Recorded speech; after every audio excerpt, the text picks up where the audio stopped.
Assalamualaikum warahmatullahi wabarakatuh untuk semua pemirsa head to head ya. Kata-kata antara pertarungan antara orang lemah dan orang kuat itu kan sesuatu yang memperbandingkan antara satu sisi yang berbeda begitu. Siapapun tahu Pak Jokowi adalah mantan presiden 2 periode, beliau adalah orang yang kuat, bahkan disinyalir sebagai presiden paling kuat di antara seluruh presiden yang ada ya. Nah jadi dengan segala privilege yang beliau miliki ya, mungkin boleh dikatakan relasi-relasi yang masih sangat kuat yang ada di negeri ini, bahkan tentu bukan hal yang aneh kalau kita mengatakan masih bisa cawe-cawe begitu kan. Nah ini memang beliau kuat. Dan lawannya siapa? Lawannya adalah orang lemah. Mengapa lemah? Karena sangat mudah sekali untuk terintimidasi, mudah sekali untuk dikriminalisasi. Saya kira begitu. Anda, termasuk SPDP saya. sudah terbit, Iya, sudah termasuk menerima? saya dalam hal ini begitu. Oke, baik. Bang Norman ada komentar mengenai itu? Karena ini pertarungan antara orang kuat dan orang lemah. Iya, bunda kita nih memang menarik ya.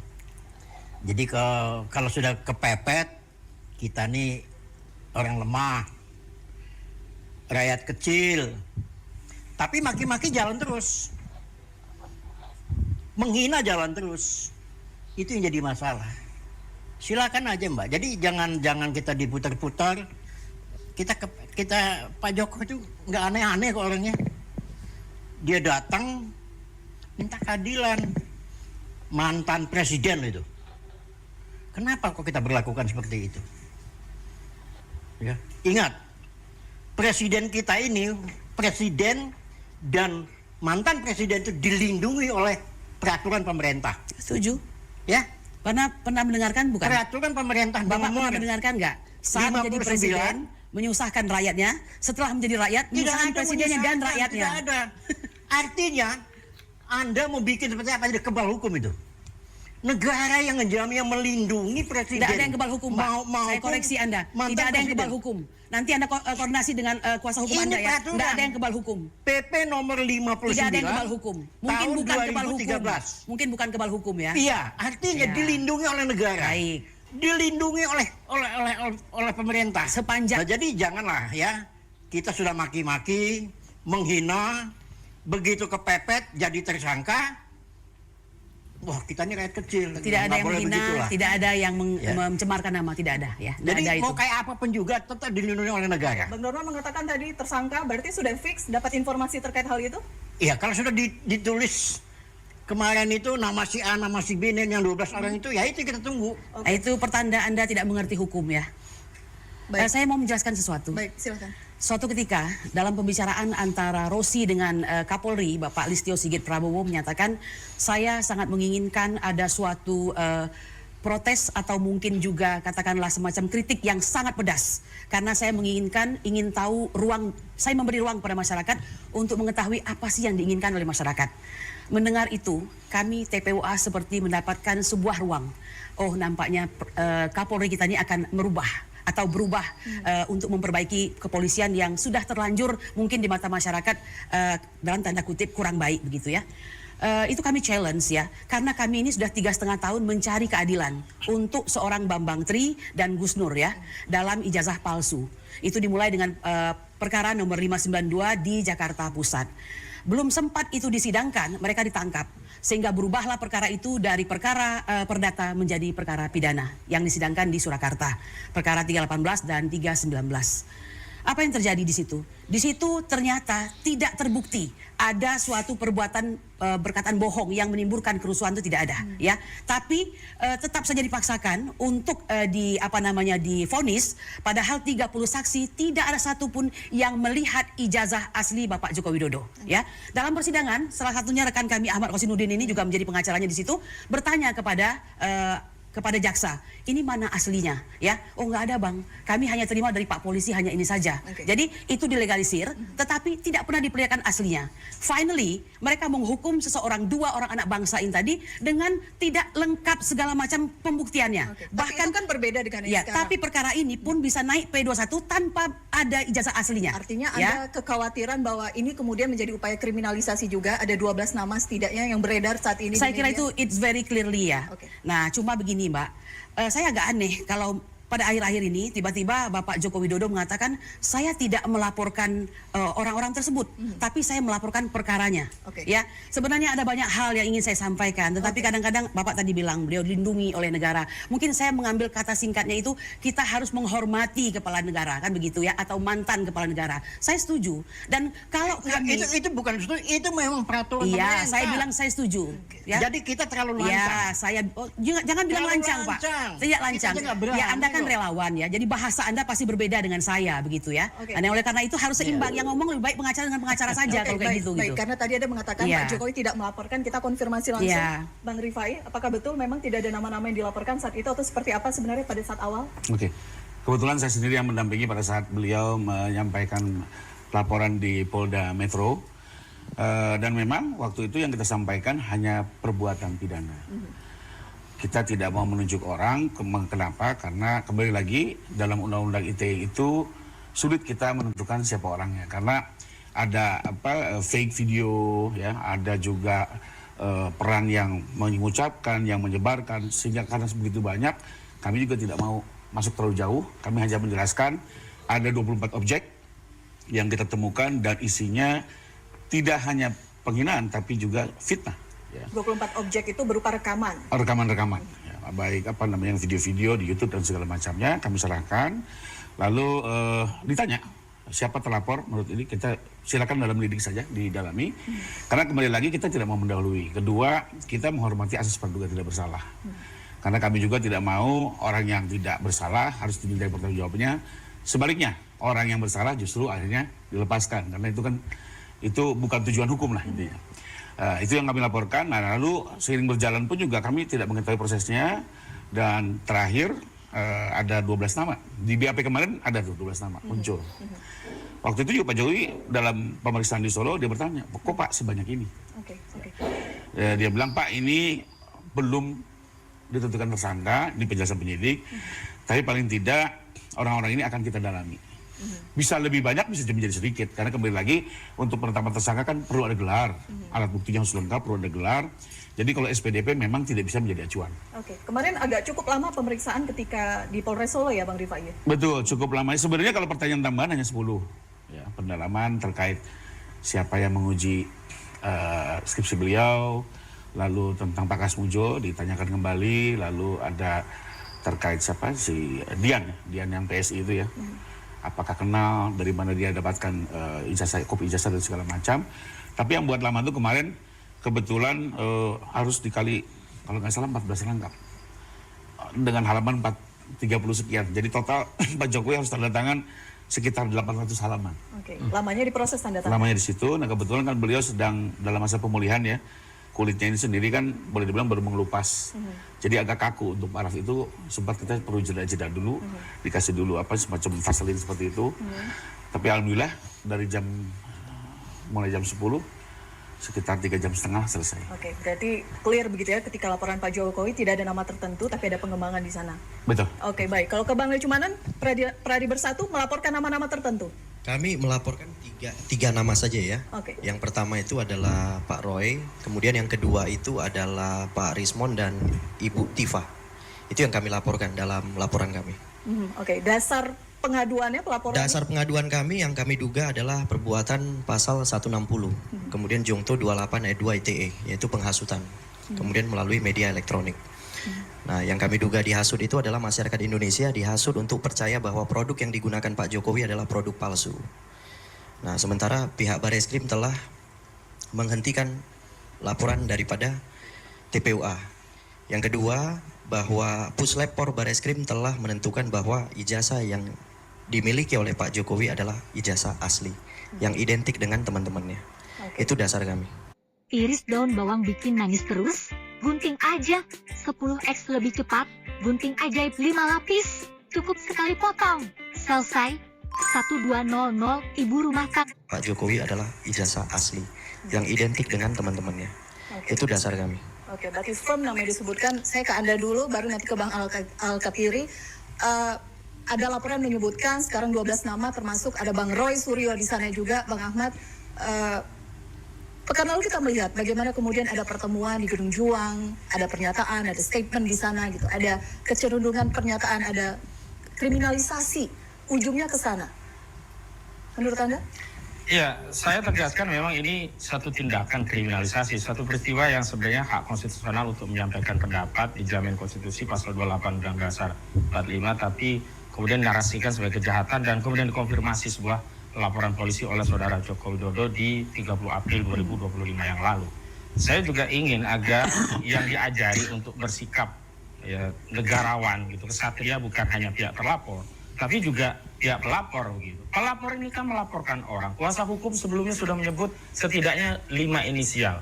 Ada ES, ada RS, RHS, TT hingga K begitu. Tapi begitu sekarang muncul 12 nama terlapor, Saudara Joko Widodo buang badan, kuasa hukum buang badan, lalu siapa yang menentukan nama-nama? Oke, berarti hasil penyelidikan. Berarti polisi yang menentukan 12 nama termasuk Abraham Samad, mantan ketua KPK. Sekarang apa kewenangan polisi dalam delik aduan yang kewenangan menuntut subjektif ada pada pelapor, ada pengadu, yakni saudara Joko Widodo, tetap melanjutkan proses ini menjadi terlapor. Pertanyaan selanjutnya tinggal dikonfirmasi saja kepada saudara Jokowi. Wahai saudara Joko Widodo, apakah benar 12 orang ini yang menjadikan engkau rendah serendah-rendahnya, hina sehina-hinanya, dan kemudian penyidik bisa melakukan tindakan lebih lanjut? Kalau saudara Jokowi mengatakan, oh tidak, bukan ini, saya sudah nggak ada masalah, berarti nggak bisa dilanjutkan. Tetapi kalau dia menyatakan memang ada di 12 orang ini, berarti saudara Jokowi juga harus tanggung jawab. Jangan buang badan kepada polisi. Jangan rakyat diadu domba dengan polisi. Kenapa? Karena nama-nama itu muncul karena ada laporan. Laporan ini delik 310 KUHP tentang pencemaran, 311 tentang fitnah, dan kemudian ada 27 tentang juga yang kehormatan menggunakan ITE. Lalu muncul orang-orang yang nggak ada urusannya dengan perkara ini, pakai 160 tentang penghasutan, pasal menyebar kebencian dan perusahaan kepada individu dan kelompok masyarakat berdasarkan suku, agama, ras, etnis, dan antar golongan, pakai 28 ayat 2. Lalu tambah lagi pasal 28 ayat 3, apa? Mengedarkan kebohongan. Di mana-mana dikatakan ada laporan dari Peradi Bersatu. Begitu kami dapat SPDP, mana sih pelapor Peradi Bersatu? Kagak ada. Berarti kan Peradi Bersatu yang mengedarkan kebohongan di tengah masyarakat, yang menyatakan melaporkan klien kami, tetapi tidak ada dalam berkas perkara. Itu satu soal. Yang kedua saya ingin tegaskan, kan ini persoalannya kan murni hukum, harusnya fokus kepada hukum. Kita lokalisirlah persoalan bangsa ini pada proses hukum. Jangan membangun narasi ada orang besar, ada yang mendowngrade, ada yang ingin menjatuhkan reputasi politik. Nah kalau kita urut siapa sebenarnya yang menjatuhkan reputasi politik saudara Joko Widodo dalam perkara ini? Coba lihat kemarin klien kami Rahmat Himran cacat gara-gara, bukan cacat ya, kakinya dioperasi jadi nggak bisa jalan pakai kursi roda. Datang ke Polda Metro Jaya memenuhi panggilan penyidik, diperiksa berjam-jam, tetapi saudara Joko Widodo tidak datang ke Polda, alasan sakit, tidak bisa keluar kota. Tapi ada 2 konfirmasi peristiwa yang mendelegitimasi dan menjatuhkan reputasi saudara Jokowi. Yang pertama, dia justru hadir ya di acara reuni yang itu di luar kota. Yang kedua, dia hadir di Kongres PSI yang merupakan aktivitas politik. Lalu siapa sebenarnya yang mengadu domba dan memecah rakyat ini gitu loh. Kalau memang dia pucuk laporan, sebut nama, gentle saja. Nggak ada masalah kok kami disebutkan. Misalkan yang kami laporkan kayak tadi ini, gentle, Roy Suryo, Yatifa, kemudian sama Rismon. Gentle, tetapi Anda tidak punya kepentingan. Anda bukan pemilik ijazah Jokowi. Anda tidak punya legal standing, merasa tercemar, dihina kesehinanya. Jadi Anda tidak ada urusannya. Tetapi tadi, karena gerbong ini rame, ada penumpang gelap, penumpang kondang, begitu kira-kira. Biar tidak gelap, Bang Eci. Jadi gini ya Pak Ahmad, faktanya naik penyidikan. Jadi saran saya, saudara dampingi saja klien saudara. Gak usah untuk ngajari menghadapi saya, hukum. penyidikan sekarang juga banyak yang dihentikan, muncul SP3. Ya kalau begitu saudara lakukan. Saudara lakukan aja bagaimana meng-SP3 laporan kami, itu saja. Kenapa? Fakta ya, Bambang Tri, Anda dampingin masuk. Fakta, Bambang Tri Anda dampingin masuk. Kalau bisa semua Anda dampingin masuk. Masuk. Anda yang membuat klien Anda masuk. Faktanya itu. Ya. Rekan sejawat tidak boleh mengomentari pekerjaan rekan sejawat lainnya. Saya faktanya itu. Ya, artinya laporan kami naik penyidikan. Silakan lakukan pra peradilan. Ya, silakan lakukan pra peradilan. Tidak ada peradilan yang ada Perhimpunan Advokat Indonesia. Baik. Oke. Kita harus jeda dulu. Kita akan bahas banyak hal begitu ya, karena ini sanksi pidana di depan mata. Saya ke Bang Alkatiri dulu. Klien Anda, Dr. Tifa, juga sudah mendapatkan SPDP, Bang? Silakan. Sudah. Minum. Iya. Membutuhkan kit penutupan o-ring untuk mesin mobil Anda? Berbagai ukuran dan jenis, Sudah. Minum. Iya. Saya ya, sebelumnya saya tanggapi ya. Begini, dia bilang semuanya akan masuk dan sebagainya. Dia lupa jika dalam persidangan tidak terbukti, maka pelapor yang masuk. Jangan lupa itu. Ini kan belum sidang. Kalau kita bisa membuktikan bahwa memang ijazah Jokowi itu tidak asli, bahkan yang masuk pelapor, termasuk kelompoknya Leo. Oke. Ya, itu ya. Oke. Baik. Terima kasih. Saya tambahkan apa yang dikatakan Bu Ibu Kurnia tadi. Sebenarnya ini ada sejarah, bukan tiba-tiba. Banyak orang bilang, loh ini kok tiba-tiba memasalahkan ijazah Jokowi dan Pak. Bukan begitu. Ada peristiwa persidangan Bambang Tri dan Gus Nur itu, ya kan? Itu kan pidana. Bahkan dikatakan siapa yang menuntut dia harus buktikan. Ya, pada saat pidana itu dikatakan dia dakwanya ya, itu adalah menyampaikan berita bohong sehingga menimbulkan kerusuhan. Ya kan? Lah, jika memang benar Bambang Tri dan Gus Nur itu bohong, jaksa seharusnya menunjukkan aslinya. Nah, ini loh buktinya. Tapi kan tidak. Fotokopi.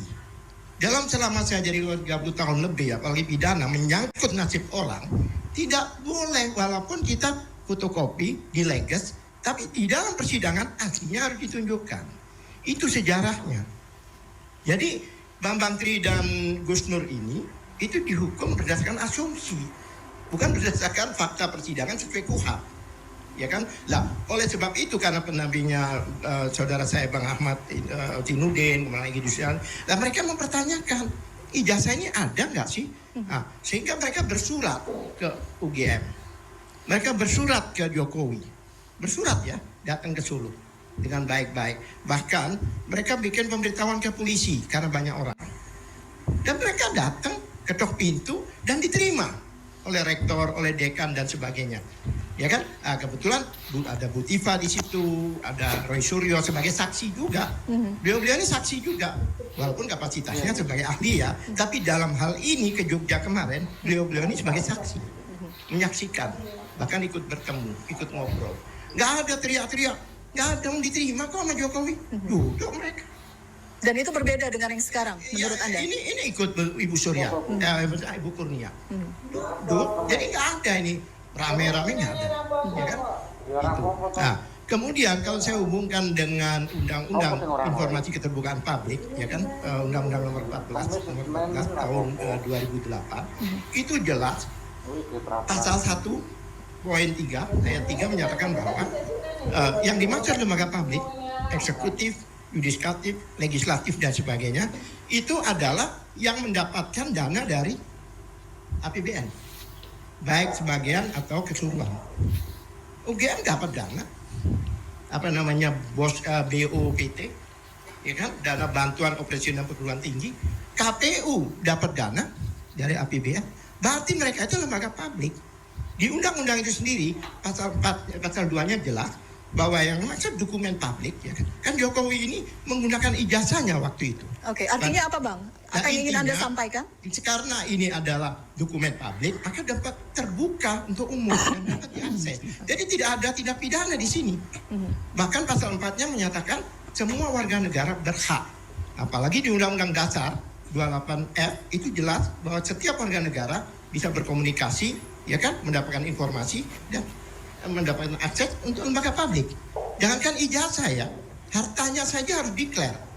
Dia punya saham, punya ini, harus dideklar. Nah, oleh sebab itu, UGM dengan tidak menunjukkan ini, itu sudah melanggar Undang-Undang Dasar dan Undang-Undang. Oke, sekarang kan Sebentar. kondisinya ijazahnya Yang sudah disita sebelum oleh penyidik, dijawab oleh sudah berada di tangan ahli penyidik. hukumnya, katanya ada pasal 17 yang menyatakan bahwa untuk masalah yang sistem pendidikan itu terlindungi. Iya, ada. Tapi pasal 18, ya kan, ayat 2, A dan B dibuka lagi. Bukan menunjukkan pribadi jika, ya kan, ada persetujuan dari yang bersangkutan. Yang kedua, jika untuk persyaratan menjadi pejabat publik itu terbuka.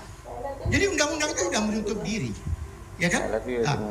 Dan lagi ini penting juga untuk diketahui oleh masyarakat dan sebagainya. Ada ada undang-undang lagi pasal 10 Undang-Undang Nomor 31 2014. Itu namanya Undang-Undang Perlindungan Saksi dan Korban. Selama ini kan Pak Egy Sujana TPUA itu kan melaporkan. Dari awal kan melaporkan. Itu dalam undang-undang itu. Jika dilaporkan, maka pasal 2-nya, ayat 2-nya menyatakan tidak boleh dilaporkan balik sebelum ini inkrah. Oke. Tapi tetap aja dilaporkan. Siapa yang dilindungi? Baik pelapor maupun saksi. Inkrah itu harus ada sidang dulu dan sebagainya dan sebagainya dan sebagainya. Nah, kemudian adakanlah tes laboratorium. Tes laboratorium itu pada saat penyidikan. Tidak ada dia penyelidikan bagi Dumas. Karena ada aturan. Aturan di Perkap. Oke. Artinya menurut Anda Ini ada prosedur, pelanggaran undang-undang ada dan pelanggaran prosedur. SOP di Iya, sana. oleh sebab itu kami mau menguji. Maka kami ajukanlah waktu itu untuk gelar khusus. Hanya dibukalah gelar khusus. Oke. Tapi lucunya jawabannya katanya kita hanya mempunyai bukti, alat bukti namanya apa? Sekunder. Oke, apa saja hasilnya Sebentar, nanti? sebentar. Kita jeda dulu Bang, nanti masih ada waktu. Kami jeda dulu, Headline akan kembali Ya, sesaat lagi. ini biar komprehensif.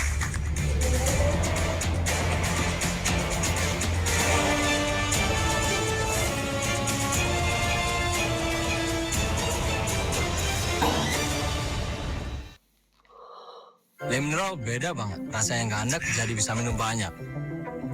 Cuma ini nih